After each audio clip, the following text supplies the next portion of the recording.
Miscellaneous exercise का question number 8 और 9 जो है बिल्कुल एक जैसे हैं, ठीक है।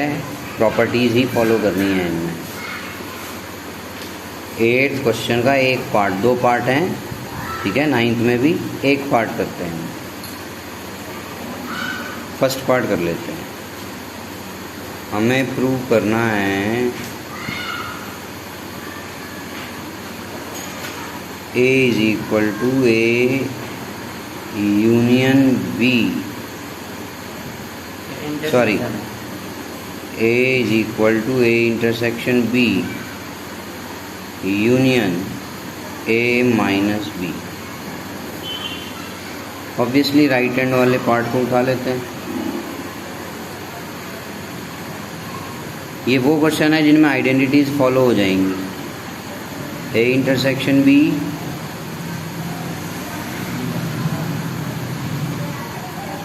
Union A minus B. पर प्रॉपर्टी जो यूनियन की है वो तब लगेगी जब ये माइनस का साइन हट जाए। यहाँ माइनस के साइन के साथ हम प्रॉपर्टी नहीं लगा पाएंगे, तो हम लिखेंगे इसको A intersection B is equal to A minus B को हमने कैसे समझा था, लिख सकते हैं A इंटरसेक्शन B डैश, ठीक है। अब देखो यहाँ भी इंटरसेक्शन है, यहाँ भी, और यहाँ यूनियन का साइन है। बाय डिस्ट्रीब्यूटिव प्रॉपर्टी लगा दी। A इंटरसेक्शन, दोनों में A इंटरसेक्शन है, B यूनियन B डैश। एक सेट का उसी सेट के कॉम्प्लीमेंट के साथ यूनियन क्या बनता है? बिल्कुल सही, यूनिवर्सल सेट बन जाता है। और एक सेट का यूनिवर्सल सेट के साथ इंटरसेक्शन हमेशा वही सेट आता है। ये आइडेंटिटी ऑफ इंटरसेक्शन होती है। ये आ गया, प्रूव हो गया लेफ्ट हैंड साइड, ठीक है। ऐसे ही हैं ये सारे क्वेश्चन। अब हम क्वेश्चन नंबर 11 देखेंगे। क्वेश्चन नंबर 11 कहता है let A and B sets, A and B sets हैं। If A intersection B is equal to B intersection X is equal to null set and A union X is equal to B union X for some set X show that A is equal to B। अब question number 3 देखेंगे। Let A, B and C be the set such that set, question number 11 में भी 3 set हैं A, B और X। Question number 3 में भी 3 set हैं A, B और C। A union B is equal to A union C question number 3 में given है। क्वेश्चन नंबर 11 में A union X is equal to B union X given है। It means जो set X है question number 11 का, question number 3 का set A है, ठीक है। बाकी सारी चीजें वही हैं। देखो इसमें भी A intersection B is equal to A intersection C है, उसमें भी A intersection X is equal to B intersection X है। मतलब बिल्कुल सिमिलर वे, फिर से दोनों क्वेश्चनों का सिमिलर क्या सेम में ही होएगा कह सकते हो, बस सेट के सिंबल चेंज हो गए दोनों जगह। A B C है, वहाँ X A B है, ठीक है। तो हम क्वेश्चन नंबर 11 कर रहे हैं।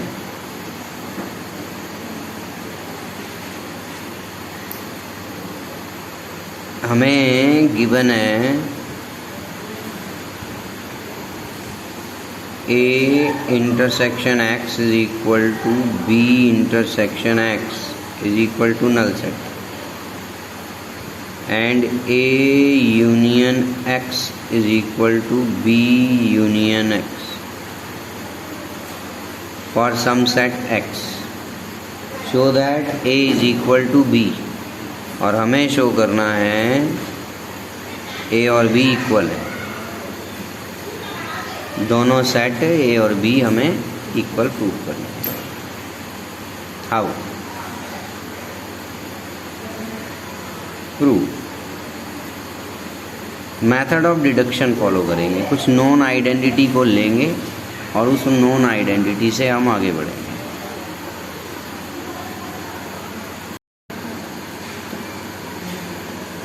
यूनियन उठा लो या इंटरसेक्शन उठा लो, एक ध्यान में रखो कि ये जो सेट है ये कैसे आएगा। ये सेट ए हो गया, ये सेट बी हो गया।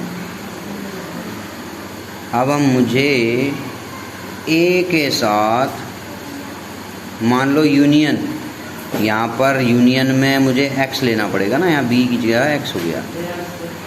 तो ए और एक्स का जो यूनियन है उसके साथ अगर ए लेते हैं हम,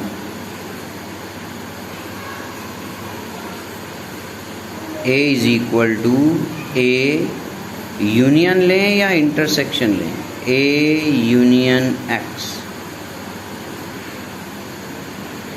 ऑब्वियसली एक ए और एक्स का यूनियन है और ए है, दोनों का यूनियन करेंगे तो ए यूनियन एक्स आएगा। इंटरसेक्शन करेंगे तो क्या आएगा, सेट ए आएगा, इसलिए इंटरसेक्शन लिया। ठीक है, और यहीं अगर हम इंटरसेक्शन को यूज़ करते तो यहाँ यूनियन ले लें। दोनों ही स्थितियों में प्रूव होना है। अब ए यूनियन एक्स हो गया, ये A intersection A union x. आइए पहली स्टेप फॉलो कर लें, डिस्ट्रीब्यूटिव प्रॉपर्टी लगा दें।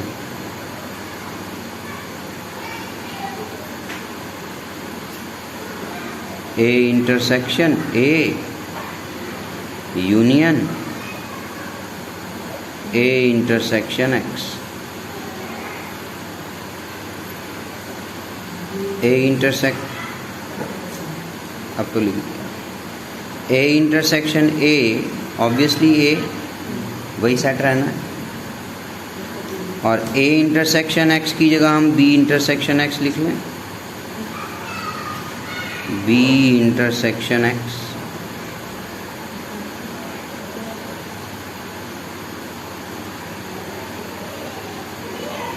ठीक, क्यों? Since A intersection X is equal to B intersection X given.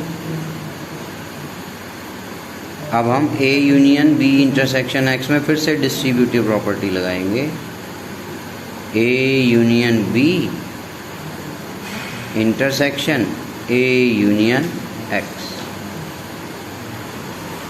A union B तो हमने छोड़ दिया क्योंकि कोई आइडेंटिटी नहीं दिखी, लेकिन ए यूनियन एक्स में हम लगा सकते हैं बी यूनियन एक्स।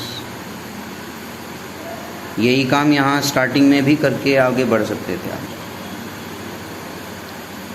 अब B union X A union X equal थे इसलिए लिख दिया।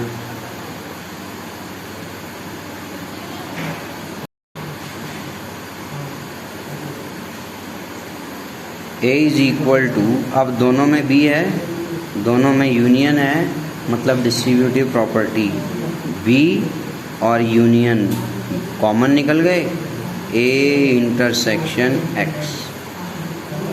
और ए इंटरसेक्शन एक्स को आप अगेन बी इंटरसेक्शन एक्स लिखते। तो ये फर्स्ट स्टेटमेंट जो थी ऑलमोस्ट वैसी ही एक स्टेटमेंट बनती है। यहाँ अगर आप यहाँ अगर यूनियन लेते हो, यहाँ इंटरसेक्शन, तो इस केस में यहाँ ये इंटरसेक्शन, यहाँ यूनियन बनेगा। अक्सर ऐसा होता है ये क्वेश्चन। तो B और B intersection X, B and B intersection X means ये और ये दोनों का यूनियन क्या आया, ऑब्वियसली B। प्रूव हो गया इज इक्वल टू B। ठीक है। क्वेश्चन नंबर 4 पार्ट्स हैं।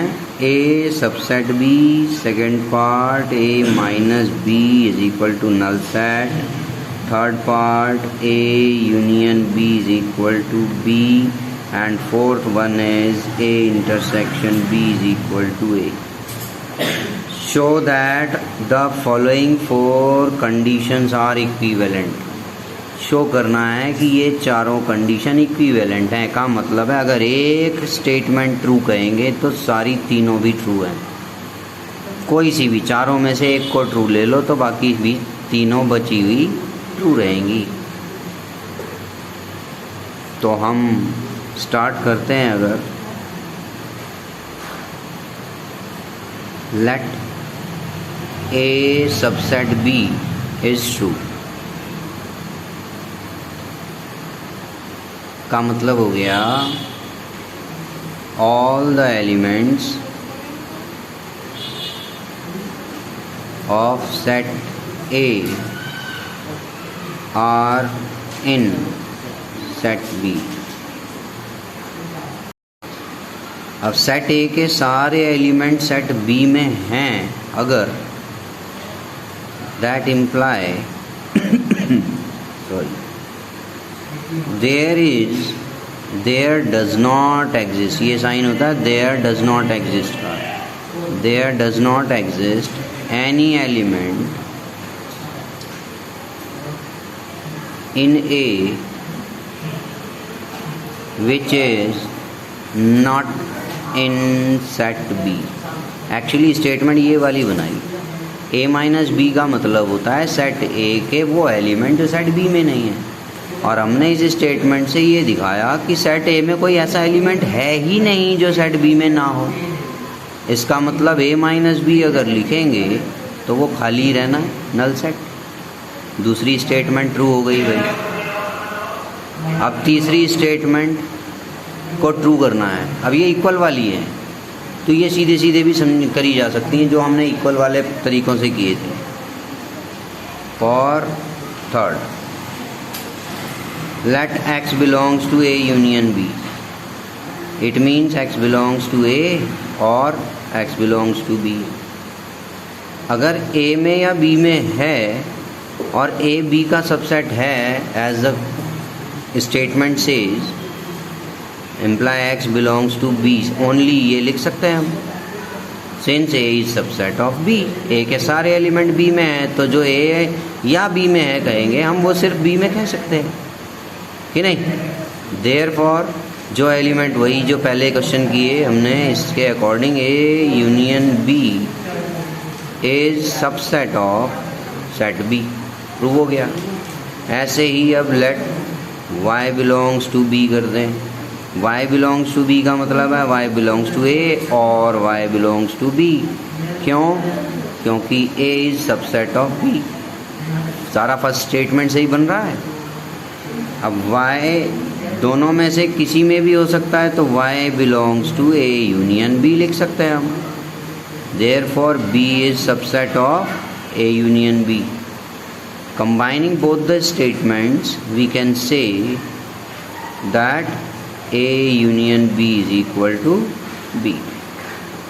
ठीक है, बिल्कुल इसी तरह फोर्थ पार्ट किया जा सकता है।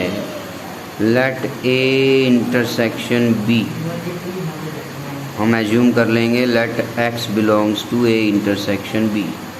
It means x belongs to A and x belongs to B. जब दोनों में ही है तो हम कह सकते हैं ए में ज़रूर है। क्यों? ए इज सबसेट ऑफ बी है। अब वो एलिमेंट जो ए और बी दोनों में है तो आप ये तो कह सकते हो कि ए में तो होगा ही होगा क्योंकि ए बी का सबसेट है। ठीक है, पर ये नहीं कह सकते कि सिर्फ बी में है, ये नहीं लिख सकते, यहाँ पर यूनियन में लिख सकते थे। इसलिए हम इसको ऐसे लिख सकते हैं और therefore A intersection B is subset of ए।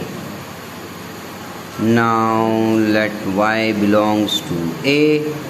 अगर a में है तो ऑब्वियसली b में भी x belongs to b, since a is subset of b। अब दोनों में है का मतलब है y belongs to a intersection b। Therefore we can say that a is subset of a intersection b। Combining both these statements, hence A intersection B is equal to A। ठीक है। Miscellaneous का ही question number 15 कहता है इन a survey of 60 people, 60 persons का survey हुआ। अब हम ये देखेंगे कि इसमें कहीं स्टेटमेंट लिखी है कि 60 में से कोई भी ऐसा पर्सन नहीं है जो, कोई भी न्यूज़पेपर पढ़ने की बात हो रही, कोई भी न्यूज़पेपर नहीं पढ़ता, तो 60 जो है यूनिवर्सल सेट के एलिमेंट्स हैं टोटल। और अगर ये कह देता है कि कोई भी ऐसा पर्सन है ही नहीं जो एक भी न्यूज़पेपर ना पढ़ता हो, तो ये यूनियन है तीनों सेट का। मतलब चलो क्वेश्चन पढ़ के देखें। In a survey of 60 people it was found that 25 people read newspaper H. 60 people का सर्वे हुआ, 25 पीपल न्यूज़पेपर एच पढ़ते हैं, नाम दे दिया न्यूज़पेपर एच पढ़ते हैं। 26 read newspaper T and 26 read newspaper I, 9 read both H and I, 11 read both H and T, 8 read both T and I, 3 read all 3 newspapers. Find. अब जो हमने statement मान ली, H हमने मान लिया, A B C लिख सकते थे, ठीक है, कि भाई H जो है वे लोग हैं जो H न्यूज़पेपर पढ़ते हैं, T वे लोग हैं जो T न्यूज़पेपर पढ़ते हैं उन गिनती में। दैट मीन्स इससे हमारे डाटा से कुछ इन्फॉर्मेशन मिल गई। NH जो है वो क्या है, NH है 25, NT है हमारा 26 and NI is also 26 and 9 read both H and I, that means NH intersection I, दोनों न्यूज़पेपर पढ़ते हैं 9, और N intersection H intersection T, 11 read both newspaper H and T and 8 read both T and I, that means N T intersection I is equal to 8, ठीक है। and 3 read all 3 newspapers, it means N H intersection T intersection I is equal to 3। चलिए इसका Venn diagram बना लेते हैं, थोड़ा सा समझ में आ जाएगा। और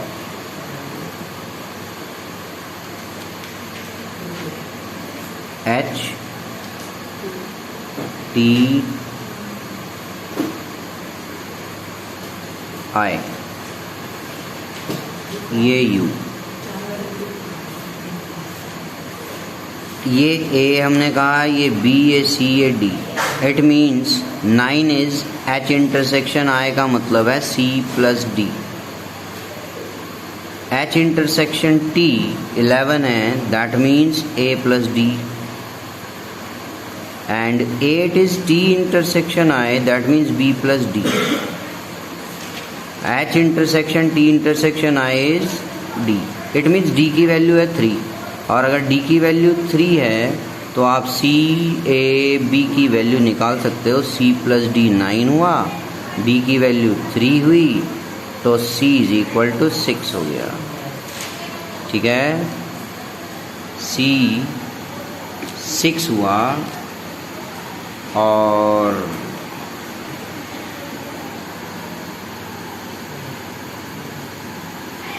C6 हो गया A, D की वैल्यू 3 लिखी, 11 माइनस 3 8, D की वैल्यू 3 लिखी, B की वैल्यू 5। ये B 5 होने का मतलब है 5 पीपल वो हैं जो दोनों ही न्यूज़पेपर T और I पढ़ते हैं, लेकिन तीसरा न्यूज़पेपर H नहीं पढ़ते, ठीक है। अगर वो 3 पर्सन मिला दें तो हम कहेंगे 8 ऐसे हैं जो दोनों T एंड I न्यूज़पेपर पढ़ते हैं।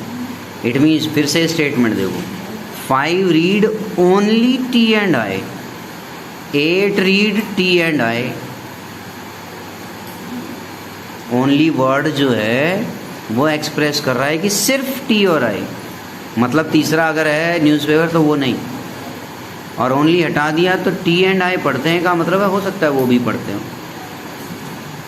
ठीक है, तो ये स्टेटमेंट की टर्म्स होती हैं जिन्हें समझा जाना होता है। अब ये सारी इन्फॉर्मेशन मिलने के बाद हम बहुत कुछ निकाल सकते हैं। मान लो पूछा वो क्वेश्चन में newspaper number of people read only newspaper आए, तो आप एन आई में से 26 में से बी प्लस डी प्लस सी सब्ट्रैक्ट कर दोगे। चलो अब यहाँ क्वेश्चन क्या कह रहा है। फर्स्ट पार्ट कहता है कि the number of people who read at least one of the newspaper. यहाँ इस स्टेटमेंट में ही साफ कह दिया एटलीस्ट वन का मतलब एक जरूर होना चाहिए। एक जरूर होना चाहिए तो दो भी हो सकते हैं, तीनों भी हो सकते हैं। इट मीन्स क्या निकालना है? Union. N people read at least one newspaper means n A union B union C. आप फॉर्मूला लिखिए A union B union C वाला और निकाल दीजिए, वैल्यू आ जाएगी। ठीक है। सेकेंड पार्ट क्या कहता है? सेकेंड पार्ट कहता है the number of people who read exactly one newspaper. Exactly one newspaper means n number of people, number तो हमने लिख दिया, people read exactly one newspaper. Exactly one means कौन कौन सा पोर्शन है? अगर हम शेड करने जाएं तो सिर्फ ये and this one and this one which have been asked in this part of the question। ये पूछा है सिर्फ। ठीक है, ये और ये वाला और सिर्फ ये वाला, ये बीच के ए बी सी डी जो हमने पार्ट लिखे थे वो हमसे नहीं पूछे गए। ठीक है, एग्जैक्टली वन न्यूज़पेपर का मतलब है, क्योंकि ए का मतलब है दोनों एच और टी, बी का मतलब है दोनों टी और आई, सिर्फ एच और आई सी, तो मतलब एक से ज़्यादा न्यूज़पेपर तो यहाँ है ना इनमें, इसलिए ओनली वन न्यूज़पेपर मीन्स ये तीन पार्ट पूछे। ये तीन पार्ट कैसे आएंगे? पूरे यूनियन में से N H union T union I minus A B C D, सारे माइनस कर दो ऐड करके, A plus B plus C plus D. ये वैल्यूज़ हम निकाल चुके हैं, ये हम ऐड करेंगे और यूनियन हम निकालेंगे और उसमें से सब्ट्रैक्शन हो जाएगा, तो आपका आंसर आ जाएगा। ठीक है।